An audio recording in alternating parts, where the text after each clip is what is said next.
Oh, they're a little too tall. Just as a reminder, please make sure your phones are silent. Don't vibrate, whatever.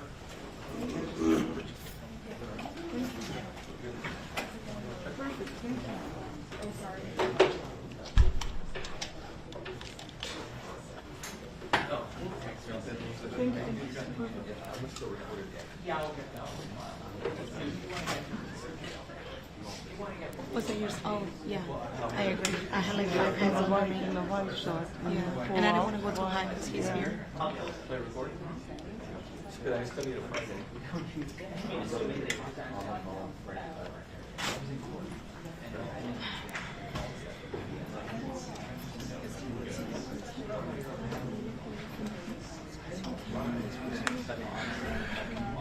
Sorry guys, I'm squeezing here.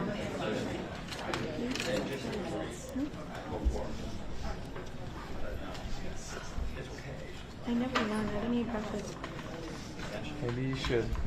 Well, I got a coffee in my belly. That's it. Coffee Yesterday, and you got nothing in your belly, you're gonna be like, I was like this yesterday. yeah, good.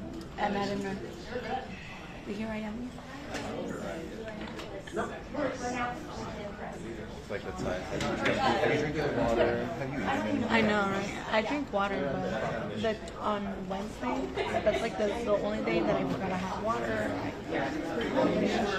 I ate till like 10 p.m. That was my breakfast that night.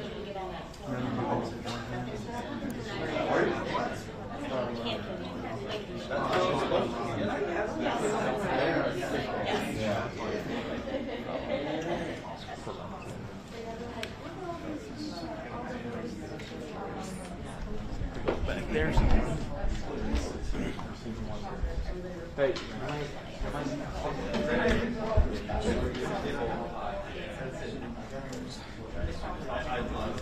Watch your feet.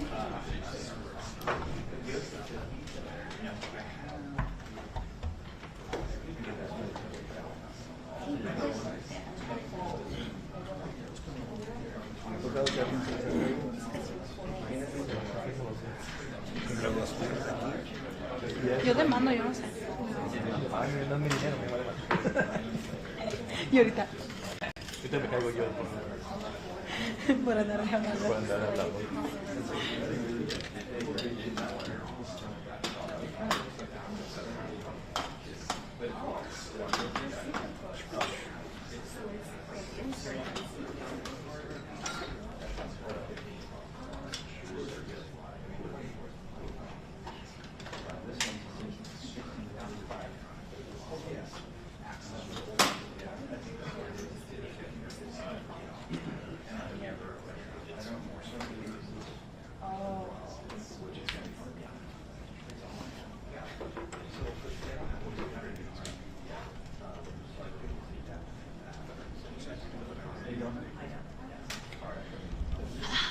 Ya no sé ni qué decir.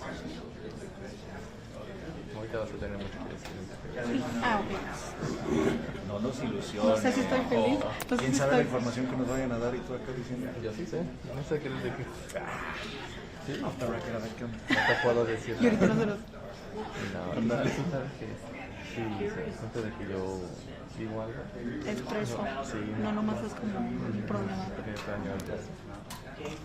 Te sacamos en voz, ¿no? Ándale, oh sí, no creo que. Con que nosotros no nos convirtamos en la noticia. Ah, si quieres. no, gracias. Así estoy bien. Los 3 bien arrestados. Sí, ¿no? Ok, no sé. Le vamos No, a poner el mentira. cabecilla aquí en la. Ajá. Yo le voy a decir que él fue, yo solamente estaba ahí escuchando. No, mentira, lo que pasa es que veo... Adiós.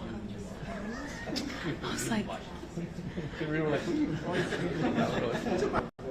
oh, sí, you're escuché que tenemos que hacer varios en vivos, entonces ayer, cuando hicieron la actualización, yo no me di cuenta. Ya tenía todo listo y me dijeron, "Ay,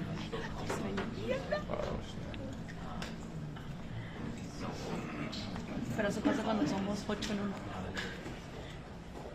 A mí me pasó también que mandé a un montón de diferentes canales locales y luego, Lo que pasó en la conferencia como a de la mañana. las menos de 2 horas, salió la evidencia del forense. Por eso te digo, es lo que pasó a mí.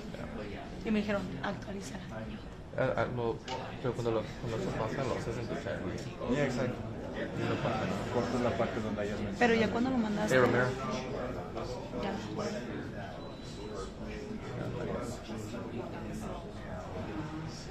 We're good? Okay, should I go press record? Yeah, go press it. Right. I turned around at the wrong time.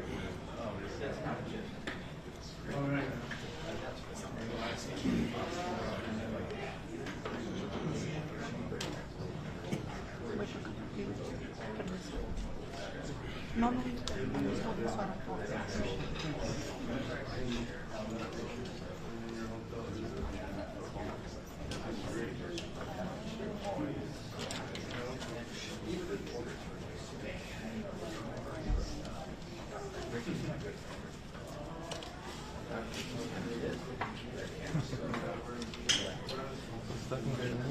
Sí. Ok, como 2 meses. Pues mi primera nota fue que vine aquí al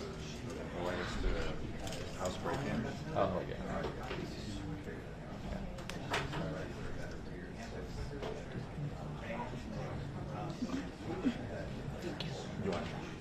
As long as I can press the button, it's all good.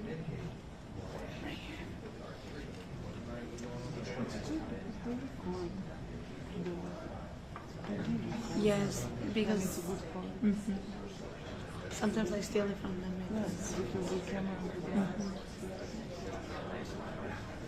Yeah, it's because los What? when you guys put on YouTube, sometimes that's where I put it. Because sometimes I hop like the head come out. Oh, yeah. Yeah, I did yesterday like up here, but I can't see it, so it's like it doesn't work for me that way. Los tacones y las puntitas. Aquí tienen tacones y puntitas y estoy así. No importa. El problema es que me los 5'1", no los tacones.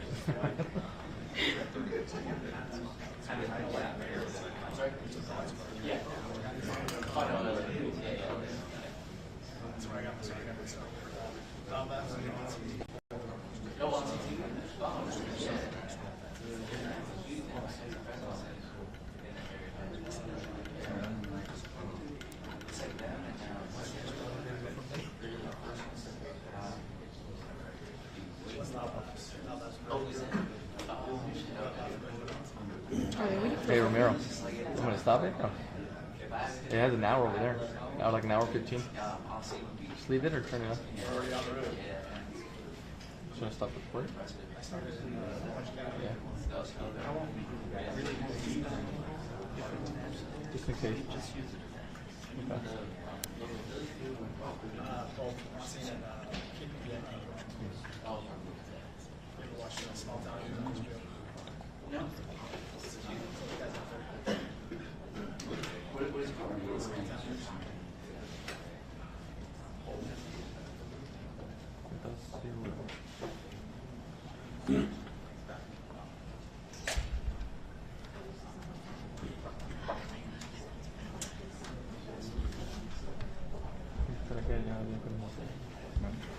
Guys, if we can make sure our phones are on vibrate or off, please. Thanks.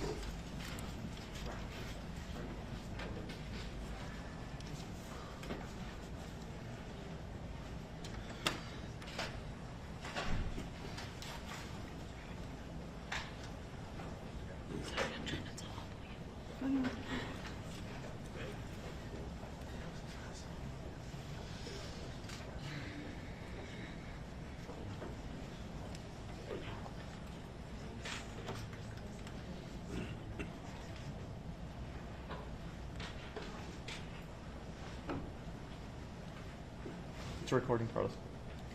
It was.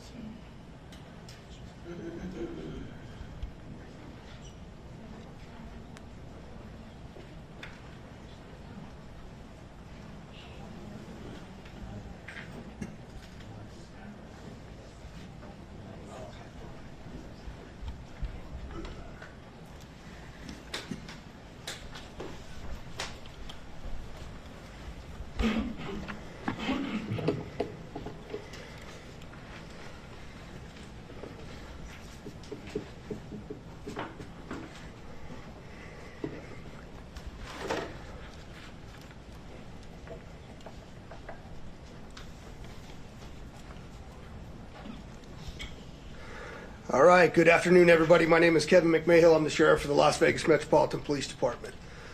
Over the last couple of days, since the bombing and death of the individual inside of the Tesla at Trump Towers, had a number of priorities that we've been trying to accomplish over those days.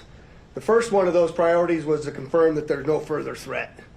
I think we've completed that. The second was to positively identify the suspect. We've also done that today. I can confirm that that is Matthew Livelsberger. We also wanted to confirm that there were no other actors involved in this incident. I believe we've done that, and you'll hear much more about that as we move forward today. We've also today, I'm going to be able to share with you some of what we believe to be his plans and motives as to why he conducted this attack. Now, before we go on, I want to just address a couple of things before we get too far along here. I want you to know that we're very well aware of a podcast that is going around today and the contents of the letter in that podcast. And I just want you to understand that since we've been conducting these press conferences, I have only given you information that we have verified and deemed to be factually accurate. We've been aware of that document for a while now, and we still have not completely gone all the way through that and verified that entirely. We are in one of the two telephones and one laptop, so one telephone and one laptop that we still have not been able to get into. There is one cell phone that we are getting into, and I can tell you that we are barely scratching the surface and almost hourly receiving additional information requiring substantial investigative effort on the part of this joint investigation between ourselves, the FBI, and the ATF. And so, again, while I understand all of that is out there, I believe it is our responsibility to give you what we know to be a fact, and that is what I will continue to do as we move forward. A couple of questions came up in regards to the positive identification of the suspect in the vehicle. I want to give you a couple of photographs as to what it was that we had some conversation around, because there's some tattoo comparisons that we needed to do. And in those tattoo comparisons, in this particular photograph, you can see a tiger tattoo, and there's a secondary tattoo on the stomach that the wife had told us about. You can see that some of it is burnt, some of it is not burnt, and while the body was still in the vehicle, we were unable to identify those specific tattoos until we were able to remove some of it. Secondarily to that, there's also a surveillance photograph that we obtained of our subject in Colorado wearing that very distinctive brown jacket. You'll see that a little bit later here in some of the photographs that one of the assistant sheriffs is going to talk to you about. There's also a lot of conversation that I hear out there about the fact that the identifications, the credit cards, and the number of things that I provided to you previously did not show up as burnt in the explosion in the vehicle. And so I did think it was important for me to address a couple of those issues so you understand where we're at. That's a photograph of the wallet. It's a leather wallet. Clearly it's burnt up pretty well. However, that wallet was found in the back seat under some debris in the vehicle, and it contained, you'll see in this photograph, the credit cards, a photograph, and a number of other pieces of identifying information. The military identification that I initially told you about was also located within inches of the wallet. And you'll see much of this stuff does have some burn damage on it. The passport that I described to all of you was found in the back, in the bed of the truck under debris as well, and you'll see a photograph of that in there. I also had mentioned to you that we were going to be doing dental records to identify the subject in the vehicle. The Department of Defense provided those dental records to us. We then forwarded them to the coroner, and the coroner also provided a positive identification for us. Finally, we had also requested DNA from the family, which was provided to us, and it matched to our suspect. We then, of course, had now confirmed fully his identity to you. There has been, again, a tremendous amount of investigative effort that has been conducted now, and I'm going to introduce to you Assistant Sheriff Dory Corin to go over some of the extensive investigation that has occurred. Dory? Good afternoon. I'm Assistant Sheriff Dory Corin. I oversee our Homeland Security and Investigative Services group, which includes our counterterrorism unit that's been working around the clock on this investigation. I just want to briefly share a few updates on some key areas to include the operational activity that led up to this incident, a little bit of information on the post-blast investigation as we know it today, and then finally some of the information that we're discovering most recently about motives and plans to give you some insight on why this individual committed the act that he committed. To begin just with the operational activity, the sheriff yesterday talked about the route that the suspect took to get to Las Vegas. We used a lot of this information to be able to track down video surveillance footage around different locations, as well as financial records, as well as call data records, as well as looking at the Tesla charging stations to be able to determine exactly which route the individual took, but more importantly, that it was the individual that we've identified, as well as the only individual in the vehicle during the path that he took to Las Vegas. As you'll see here in this video here at one of the charging stations, is just one example. You'll see our suspect here. He'll exit the vehicle. He'll walk around the vehicle at different times. At one point, you're going to see that he opens the door of the vehicle. He retrieves a coat. He puts that coat on, and you're going to see that at different parts to include the photo that the sheriff talked about just a few minutes ago. We use this video information as well as what I said earlier about the financial records in terms of purchases being made with different credit cards, call data records, a video canvas at multiple locations, trying to use all of that to corroborate that the individual that we've identified is the same individual that drove that Tesla during that route that we've identified to Las Vegas. In addition to that, we also talked about the phones that were recovered. There were 2 phones that we recovered from the vehicle. Both phones were damaged. We are still trying to access the data in one of the phones, but we have been fortunate in our team, which is second to none, has done a really good job accessing the data in one of the phones that was recovered. You can see the phone here in the vehicle. It's very burnt from the outside. You can see another image here. But we're able to take this phone and be able to extract the data using a variety of different tools. And in that, we've identified a whole variety of information, but one thing in particular is there was an application in there that the suspect used to take notes. In that application, one of the notes is titled Surveillance Log by the Suspect. It appears to be more of a journal of activity. It dates for about 10 days leading up to the incident, from December 21st to December 31st of this past year. In that surveillance log, or as we would like to call it, a journal, because it's more of a diary of activity that he's conducting, we identify multiple locations that match what we have in the route. We identify activity that we've matched. So, for example, him purchasing firearms, him purchasing camping equipment or other types of equipment that were used in this incident, matched what our data showed in terms of the route and the video surveillance we were recovering along that route. Beyond the operational activity, I want to also get a little bit into the post-blast investigation. So, make no mistake, this is a suicide vehicle-borne improvised explosive device, or short, it's a suicide VBID.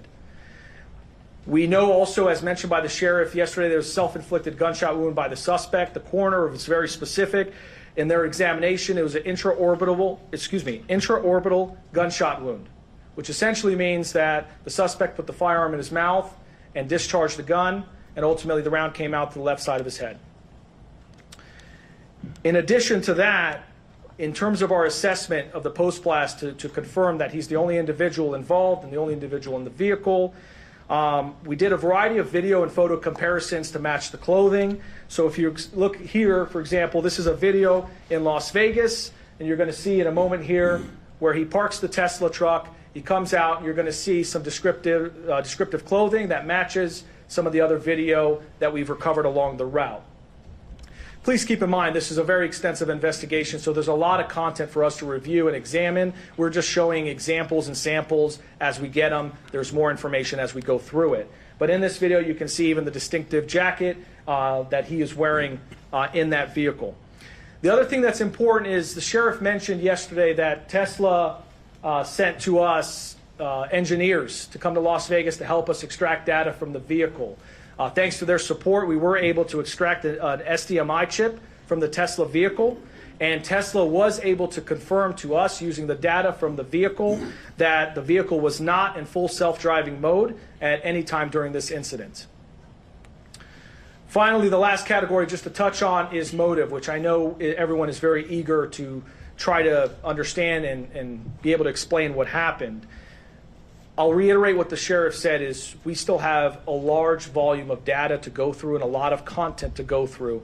As you know, with any one of our devices, there's thousands, if not millions, of videos and photos and documents and web history and all of those things that need to be analyzed.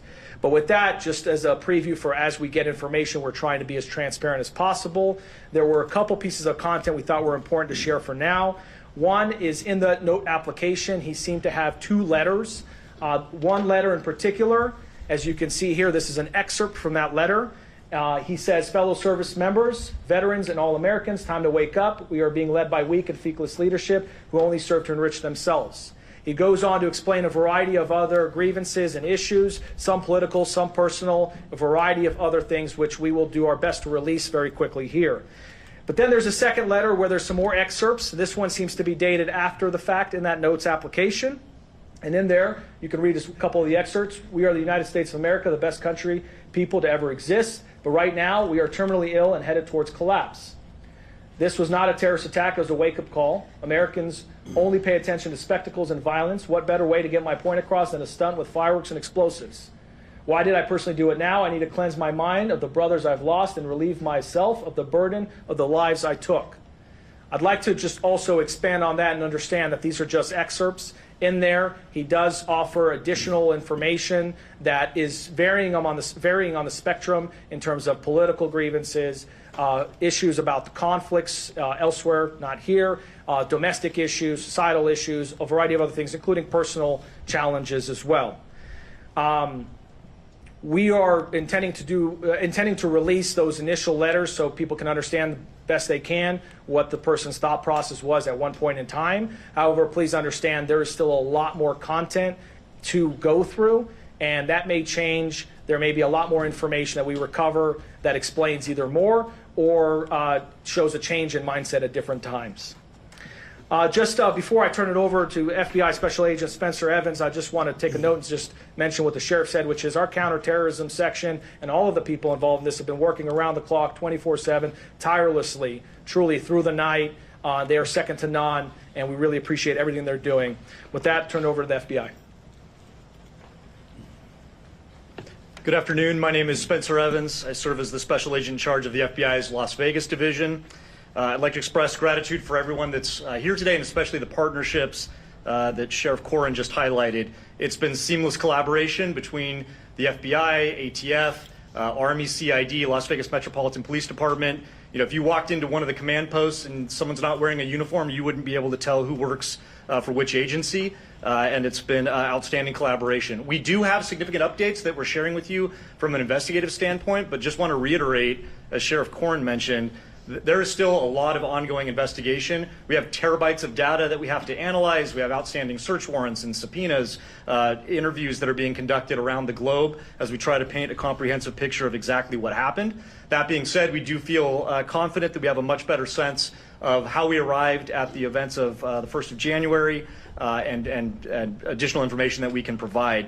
So I'd like to first begin by addressing something that continues to be widely speculated, whether or not there was any connection between what happened in New Orleans on New Year's Day and then the incident here in Las Vegas just a few hours later.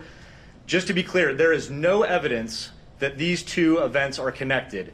The only things that we have connecting them are incidental, what we believe to be coincidental similarities in that both vehicles were rented through the same service, that they were both subjects served in the military, that they both stayed at an Airbnb, things like that. We've identified no telephonic or email communication between the subjects, no information that suggests that they knew each other, that they ever served in the same unit, that they were ever assigned at the same place at the same time and had interaction, and no witness interviews have corroborated or provided any information that the two events are connected in any way.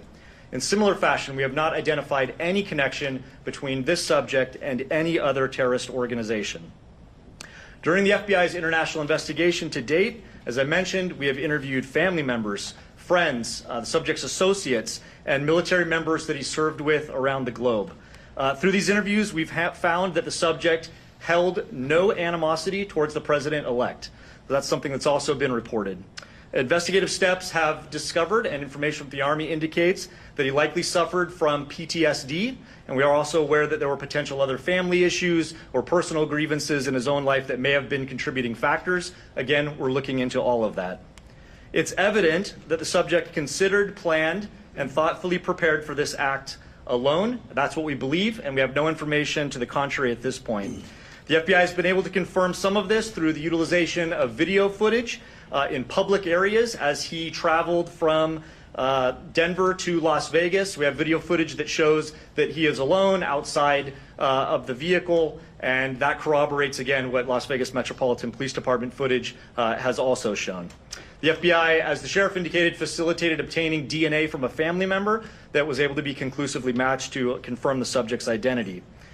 As Sheriff Corrin mentioned, although this incident is more public and more sensational than usual, it ultimately appears to be a tragic case of suicide involving a heavily decorated combat veteran who is struggling with PTSD and other issues. Yesterday, I wanted to highlight, I mentioned a tip that was unverified that the FBI had received.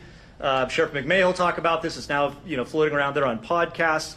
This is a tip that the FBI received after the bombing occurred that seemed to describe some of the personal grievances that the subject may have held. We still have not conclusively determined that that's from the subject, but feel confident based on evidence that we're uncovering on his devices that that was in fact from Leivelsberger.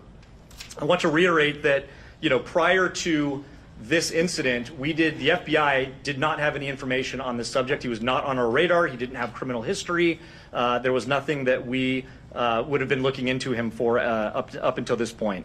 Last thing I just wanted to highlight briefly is it's not lost on us. We understand that there were victims. While the subject himself was the only person that was deceased, there were several folks that were injured, and obviously any sort of incident like this has a traumatic impact on the greater community and folks that are rightly so going to be scared and concerned, and some people that were inconvenienced and some that were taken to the hospital with injuries. We'd like to remind everyone that we're working with Las Vegas Metropolitan Police Department advocates, the Office of Emergency Services advocates, and the Southern Nevada Resiliency Justice Center to offer services to these victims. We recognize that there may be victims that are yet unidentified, so for those that might be suffering or otherwise impacted, we'd ask you to reach out to the FBI at 1-800-CALL-FBI. And in similar fashion, as we reiterated yesterday, anyone who has tips related to the subject or this particular incident, please call us at 1-800-CALL-FBI or submit a tip online at tips.fbi.gov. And with that, I'll turn it over to the Assistant Special Agent in Charge from the ATF, Kenny Cooper.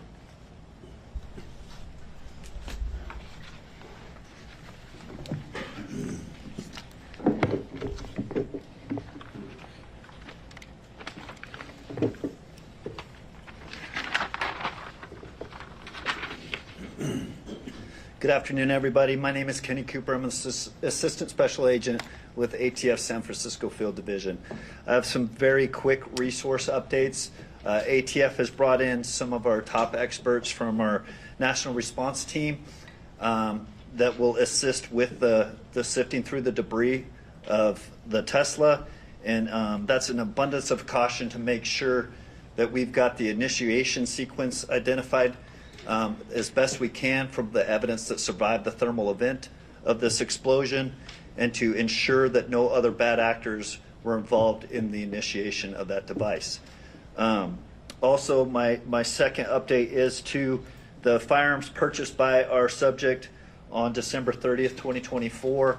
Our ATF investigators were able to track down that lawful purchase at a gun store in Colorado. Our subject arrived in that gun store by himself on December 27th and initiated the ATF Form 4473 and actually paid for those two firearms that were recovered from the Tesla on the 27th and was sole occupant of a vehicle arriving and departing that on that date. And then on the 30th, we have video evidence of our subject entering that gun store as the sole occupant of the Tesla. He actually received and transferred those 2 firearms and took into his possession at that time, and departed as the sole occupant in the Tesla. Those are the 2 updates that I'm here to provide to you at this time. Thank you.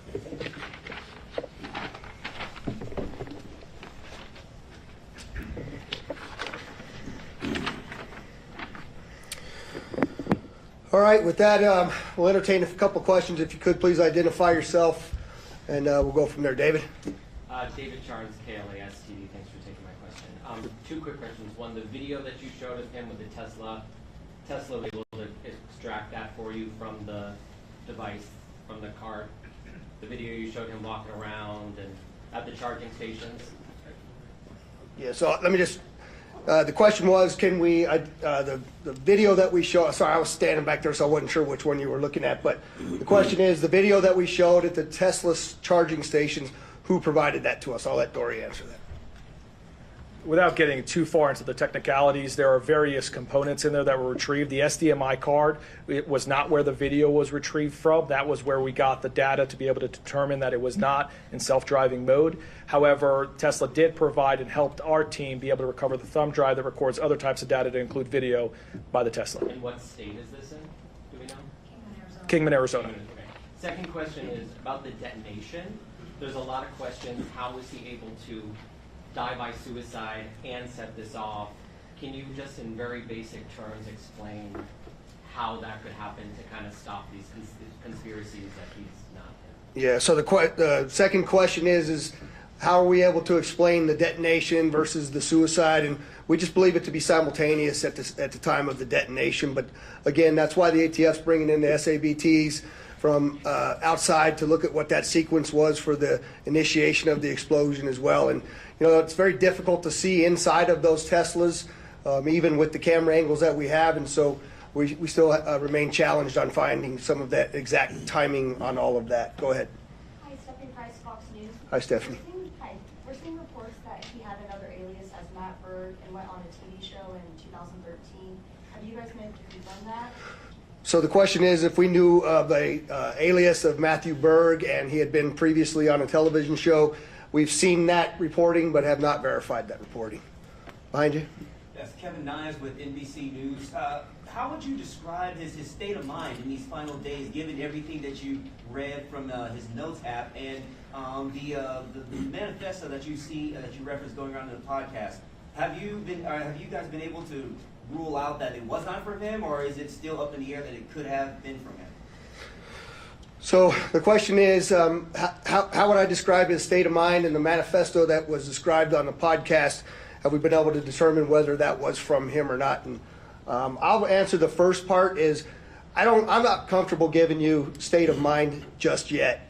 I certainly am leaning a particular way, but again, I'd like to be factual to you. I think when you read the documents that we're going to give you a link to at the end of this press conference, that you can go in and make some of your own assumptions about what that is.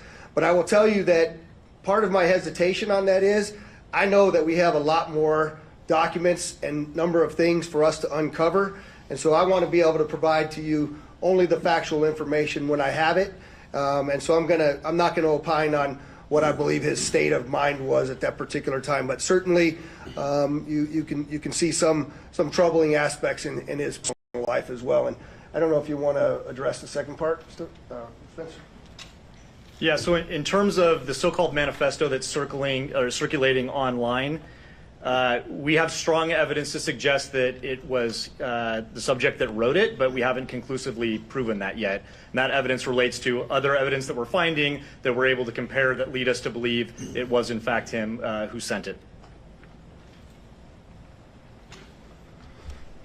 J1? Do you have an update on... Is it J1? Yes, J1 from 13. Do you have an update on the conditions of the other people who were injured?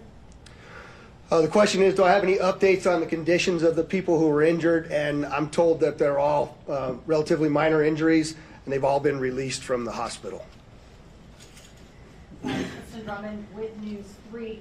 As you were showing us these experts, can you say why definitively he chose the Trump International Hotel and why he decided to come here to Las Vegas? Yeah, the question is, with the excerpts that we showed, can we definitively identify why he chose the Trump Hotel Tower location as well as Las Vegas, and the answer is no. In fact, I think when you read through some of that, you might find that there were some other considerations as well for other locations.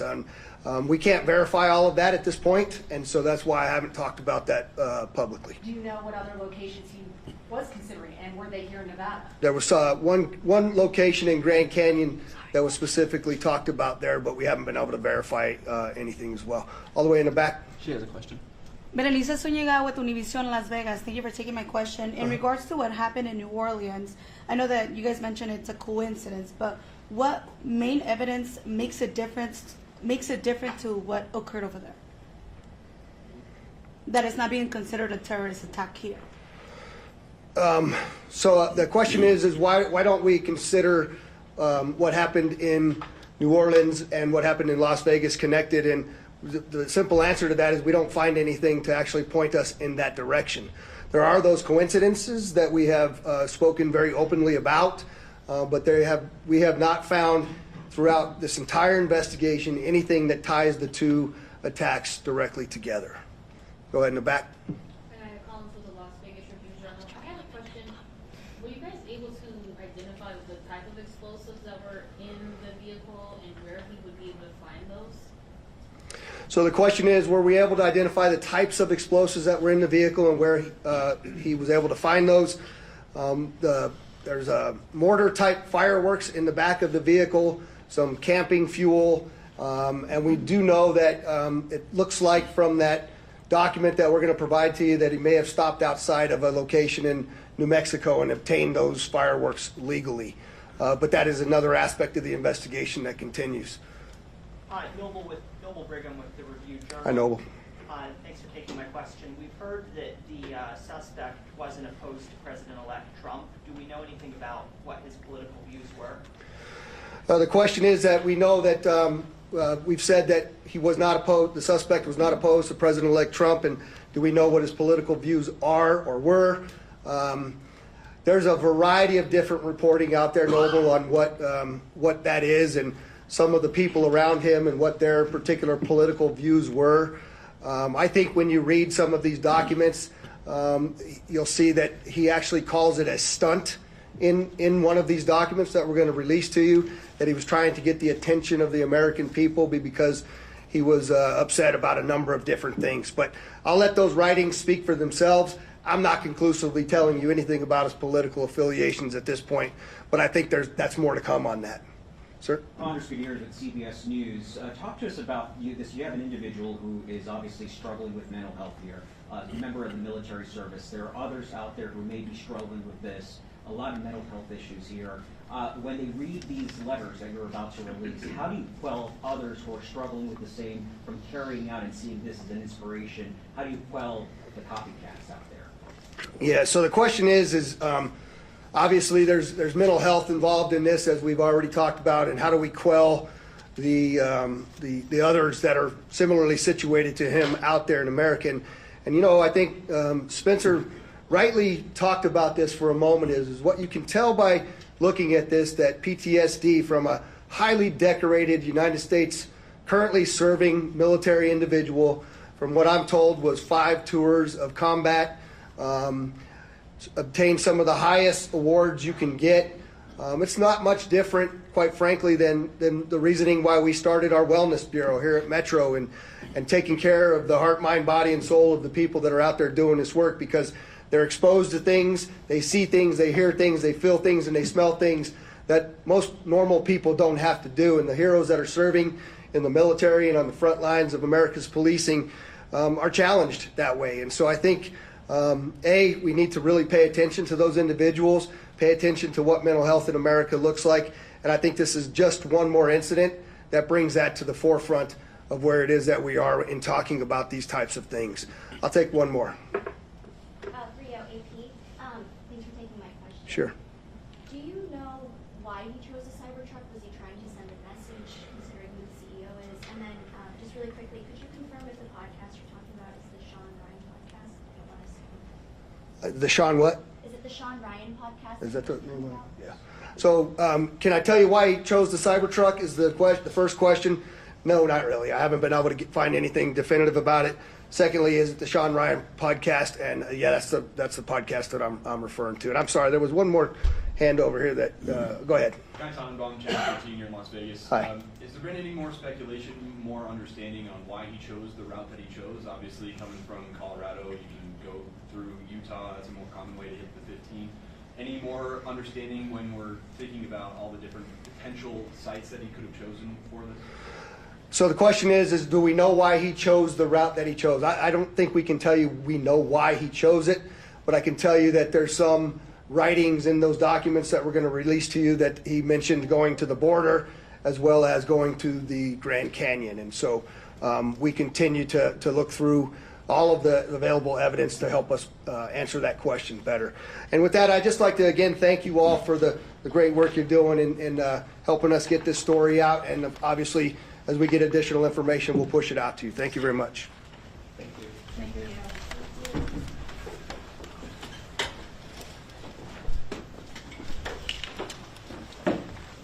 Sorry, I'm like so tiny, so I'm like, and I didn't realize it. Okay. Thank you so much. I did that yesterday, you never saw me. And I was like,